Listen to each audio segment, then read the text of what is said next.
Hello friend, my self Akhil Patel, MBBS second year student. तो आज हम बात करने जा रहे हैं अपने नर्व एंड मसल फिजियोलॉजी का अगला टॉपिक, पेरिफेरल नर्व डैमेज। अब पेरिफेरल नर्व डैमेज में हमारा बेसिकली जो इंपॉर्टेंट क्वेश्चन फ्रेम होते हैं यूनिवर्सिटी एग्जाम में, वो न्यूरोप्लेक्सिया पूछ लेता है, या पूछ लेता है बेलेरियन डिजनरेशन क्या होता है, या पूछ लेता है nerve growth factor. Nerve growth factor हम नर्व रीजनरेशन के अंदर पढ़ेंगे। अब बेसिकली हम पढ़ते हैं कि पेरिफेरल नर्व डैमेज होता क्या है। वर्ड से ही समझ में आ रहा है कि कौन सी नर्व डैमेज हो रही, पेरिफेरल नर्व्स डैमेज हो रही हैं। हम जानते हैं हमारा नर्वस सिस्टम जो होता है दो चीज़ों से मिलकर बनता है, central nervous system, peripheral nervous system. ये बेसिक क्लासिफिकेशन हमने 12th में भी पढ़ रखा है कि सेंट्रल नर्वस सिस्टम और पेरिफेरल नर्वस सिस्टम में जो सेंट्रल नर्वस सिस्टम होता है ये डिवाइड होता है फर्दर ब्रेन और स्पाइनल कॉर्ड में। पेरिफेरल नर्वस सिस्टम होता है ये सोमैटिक और ऑटोनॉमिक नर्व में डिवाइड होता है। फिर ऑटोनॉमिक नर्व होता है पैरासिम्पैथेटिक और सिंपैथेटिक नर्वस सिस्टम। इसका कोई रोल नहीं है, मैं बेसिक आपको क्लियर कर रहा हूँ कि पेरिफेरल और सेंट्रल में डिफरेंस क्या होता है। अब इसमें आ रहा है कि पेरिफेरल नर्व डैमेज, तो जो नर्व का डैमेज होता है वो कई सारे रीज़न की वजह से हो सकता है। अब जैसे हमारी कोई नर्व है उसका इंजरी हो जाए, मतलब ट्रॉमा के केस में जैसे देखने को मिलता है, किसी का एक्सीडेंट हो गया तो एक्सीडेंट में क्या होता है कि इंजरी होती है, तो इंजरी की वजह से क्या होता है कि हमारी कोई भी नर्व डैमेज हो जाती है। तो एक केस ये भी हो सकता है कि ट्रॉमा में भी नर्व डैमेज होता है। और कई सारे केसेस ऐसे भी देखने को मिले हैं कि जो हमारा न्यूट्रिशनल डिफिशियंसी के केस में भी नर्व डैमेज देखने को मिला है। जैसे कि विटामिन B12 की डिफिशियंसी में भी हमें देखने को मिला है कि नर्व डैमेज होती है। डायबिटीज़ के केस में नर्व डैमेज देखने को मिलता है। और इन्फेक्शियस डिजीज़ के भी केस में हमें नर्व डैमेज देखने को मिला है, जैसे एड्स और HIV। तो ये सब बेसिक कॉज हैं जिसकी वजह से नर्व डैमेज देखने को हमें मिलता है। अब पेरिफेरल नर्व डैमेज जो होता है, अब इसको हमने बेसिकली क्लासीफाई किया है 3 पार्ट में, न्यूरोप्रेक्सिया, एक्सोनोटमेसिस और न्यूरोमेटसिस। अब ये बेसिकली सीवियरिटी के बेसिस में डिफ्रेंशिएट किया गया है। इसमें जो न्यूरोमेटसिस जो होता है ये most severe form of peripheral nerve damage होता है, और न्यूरोप्रेक्सिया जो होता है ये लीस्ट सीवियर होता है। ये बेसिक क्लासिफिकेशन जो दिया हुआ है 3 तरह के, ये हमारा गाइडलाइन में दिया हुआ है, वहीं से हमने लिया है। अब होता क्या क्या है तीनों में। न्यूरोप्रेक्सिया में क्या होता है कि जो हमारी न्यूरोप्रेक्सिया में क्या होता है, नाम से ही मालूम चल रहा है, नर्व्स कंप्रेशन। तो इसमें होता क्या है कि न्यूरोप्रेक्सिया में हमारी कोई भी नर्व होती है वो कंप्रेस हो जाए, या तो उस नर्व को ब्लड सप्लाई न मिले, तो इससे हमारी नर्व डैमेज होती है। बट ये रिवर्सिबल होता है, मतलब अगर ये फैक्टर्स रिमूव कर दिए जाए, वापस से नर्व कंप्रेस ठीक हो जाए, तो वापस से जो उसके सिम्टम्स होते हैं वो गायब हो जाते हैं और नर्व ठीक हो जाती है। मतलब very least severe form of nerve damage जो होता है न्यूरोप्रेक्सिया होता है। फिर एक होता है हमारा एक्सोनोटमेसिस। ये जो होता है ये भी एक तरह का हमारा नर्व डैमेज होता है, इसमें हमारा एक्सोन डैमेज होता है। अब ये मेनली जो होता है बेलेरियन डिजनरेशन में आता है। अब इसको बेलेरियन डिजनरेशन क्या होता है तो हम आगे देखेंगे। अब थर्ड आता है हमारा न्यूरोमेटसिस। न्यूरोमेटसिस क्या होता है, most severe form of nerve degeneration होता है। इसमें क्या होता है, नर्व तो खुद तो डैमेज होती ही होती है, साथ में जो सराउंडिंग कनेक्टिव टिश्यू प्रेजेंट होते हैं, इनकैप्सुलेटेड जो कनेक्टिव टिश्यू होते हैं साथ में, वो भी डैमेज होते हैं। तो जो रिकवरी होती है न्यूरोमेटसिस में बहुत ही रेयरली देखने को मिलती है रिकवरी हो न्यूरोमेटसिस में, क्योंकि मोस्ट सीवियर फॉर्म भी होता है ये। अब नर्व डैमेज से होता क्या है कि नर्व अगर डैमेज हो गई तो हर नर्व का स्पेसिफिक फंक्शन होता है। मान लो ऑप्टिक नर्व है, ऑकुलोमेटर नर्व है, हम जानते हैं 12 क्रेनियल नर्व्स होती हैं, तो हर नर्व जो होती हैं तो क्रेनियल नर्व्स हो गई, पेरिफेरल नर्व भी होती हैं। तो सारी नर्व होती हैं, सारी नर्व का स्पेसिफिक फंक्शन होता है। कोई नर्व होती है सेंसरी नर्व होती है, कोई नर्व होती है मोटर नर्व होती है। सेंसरी नर्व हमारा सेंसेशन को लेके जाती है, मोटर नर्व क्या आती है, मोटर सप्लाई करती है मसल्स को। अगर ये नर्व्स पैरालाइज हो जाएंगी, मतलब ये नर्व डैमेज हो जाएंगी, तो जो मसल्स होगी वो पैरालाइज हो जाएगी। मान लो अगर मोटर नर्व है, मोटर नर्व डैमेज हुई तो उससे क्या होगा, मसल्स पैरालाइज होंगी। तो यही होता है कि जो नर्व पैरालाइज, मतलब जो नर्व डैमेज होगी तो उससे जो एक्शन होगा नर्व का उसमें इफेक्ट आएगा, यही देखने को मिलता है।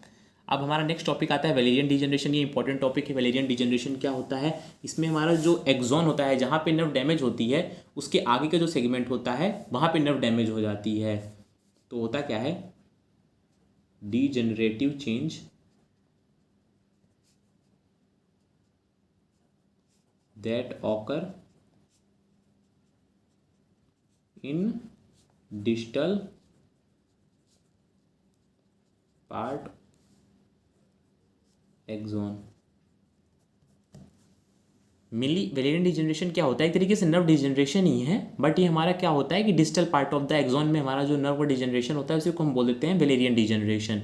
तो क्या होता है कि the degenerative change that occur in the distal segment of the axon, उसे बोलते हैं वेलेरियन डिजनरेशन। ये बेसिक होता है। अब इसमें भी हम अगर और पॉइंट लिखना चाहें तो वेलेरियन डिजनरेशन में होता क्या क्या है, तो वैलेरियन डिजनरेशन में क्या होता है कि जो हमारी स्वान सेल्स होती हैं इनका बेसिक फंक्शन क्या होता है हम जानते हैं। स्वान सेल्स जो होती हैं पेरिफेरल नर्वस सिस्टम में ये माइलिनेशन कराती हैं। सेंट्रल नर्वस सिस्टम में हमारा ओलिगोडेंड्रोसाइट्स प्रेजेंट रहती है न्यूरिलेशन के लिए, मतलब माइलिन शीथ के फॉर्मेशन के लिए।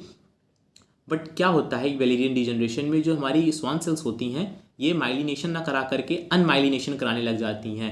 अगर ये अनमाइलिनेशन कराएंगी मतलब डिफ्रेंशिएट हो जाते हैं, डी डिफ्रेंशिएट हो जाती है, जिससे हमारी जो होती है माइलिन सेथ होती है डीजनरेट होने लगती है, फ्रैगमेंट्स में डिवाइड हो जाती है। बाद में यही जो स्वान सेल्स होती हैं इनको इंगल्फ कर लेती हैं इन फ्रैगमेंट्स को। मेनली कौन सी सेल्स होती हैं? स्वान सेल्स प्रेजेंट रहती हैं। तो इससे ओवॉइड का फॉर्मेशन होता है। ये थोड़ा सा डिटेल्ड है, इतना पूछा नहीं जाता है बट बताया दे रहा हूँ मैं। अभी बेसिकली वैलेरियन डिजनरेशन होता किन रीज़न की वजह से है, तो बेसिक इसके रीज़न बताते हैं कि कैल्शियम के इन्फ्लक्स की वजह से होता है। सेल में कैल्शियम का इन्फ्लक्स होता है, उसकी वजह से नर्व वैलेरियन डिजनरेशन देखने को मिलता है। या फिर बोलते हैं कि एक्सोनल प्रोटीएज होता है, प्रोटीन को लाइसिस करने वाला एंजाइम, एक्सोनल प्रोटीएज के रिलीज़ की वजह से भी हमारा वैलेरियन डिजनरेशन देखने को मिलता है। ये हो गया। अब नर्व का डिजनरेशन हो रहा है, अगर इसको कोई रोकने वाली चीज़ नहीं होगी तो नर्व तो डैमेज हो जाएगी, डेथ हो जाएगी अल्टीमेटली।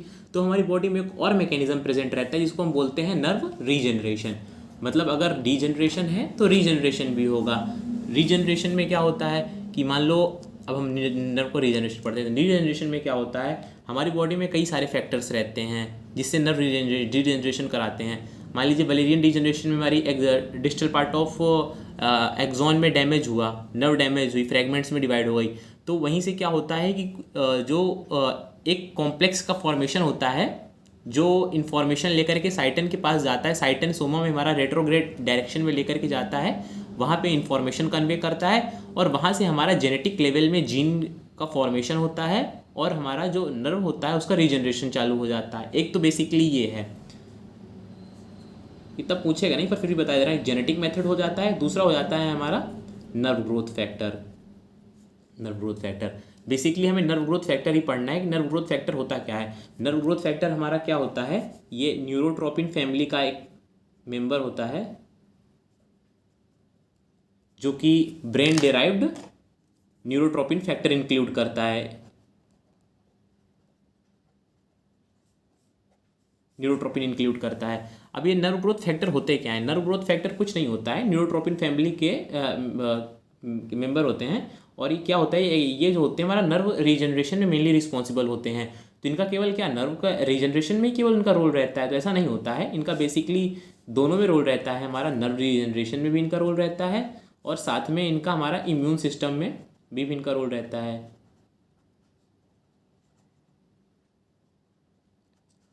इम्यून सिस्टम में भी इनका रोल रहता है।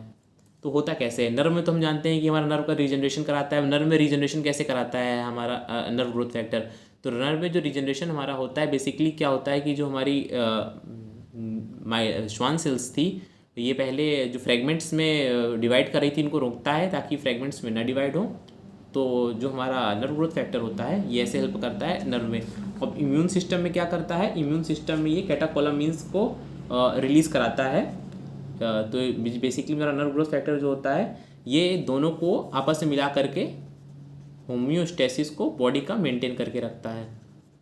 तो एक बेसिकली हम नर्व ग्रोथ फैक्टर के बारे में अगर हम बेसिकली पढ़ें, नर्व ग्रोथ फैक्टर होता क्या है कि एक हमारा न्यूरोट्रोपिन फैमिली का एक फैक्टर है। न्यूरोट्रोपिन फैमिली का जो नर्व ग्रोथ फैक्टर होता है मेनली रिस्पॉन्सिबल किसके लिए होता है? नर्व रीजनरेशन के लिए मेनली रिस्पॉन्सिबल रहता है। और इसका जो एक्शन होता है केवल नर्व के लेवल में ही लिमिटेड नहीं रहता है, बल्कि इसका फंक्शन जो होता है हमारा इम्यून सिस्टम और एंडोक्राइन सिस्टम में भी इसका रोल रहता है। तो एंडोक्राइन और इम्यून सिस्टम में क्या कराता है, ये हमारा कैटाकोलामाइंस का रिलीजन कराता है, कैटाकोलामाइंस रिलीज कराता है। और नर्व में हमारा क्या करता है कि जो हमारी नर्व डैमेज हो रही थी उनका रीजनरेशन कराता है, डेंड्राइट्स का फॉर्मेशन कराता है, डेंड्राइट्स की ग्रोथ कराता है। और हमने 12th में भी पढ़ा था कि अगर दोनों आपस में कोरिलेट करेंगी तो होम्योस्टेसिस को मेंटेन करती हैं। तो एक तरीके से ये क्या कर रहा है कि बॉडी की हमारी होम्योस्टेसिस को मेंटेन करके रख रहा है नर्व ग्रोथ फैक्टर।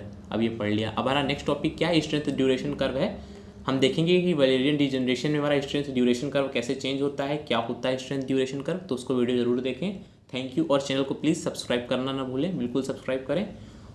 तो बेसिकली हमने देख लिया पेरिफेरल नर्व डैमेज में न्यूरोप्लेक्सिया क्या होता है, वेलेरियन डिजनरेशन क्या होता है, नर्व ग्रोथ फैक्टर क्या होता है। Thank you.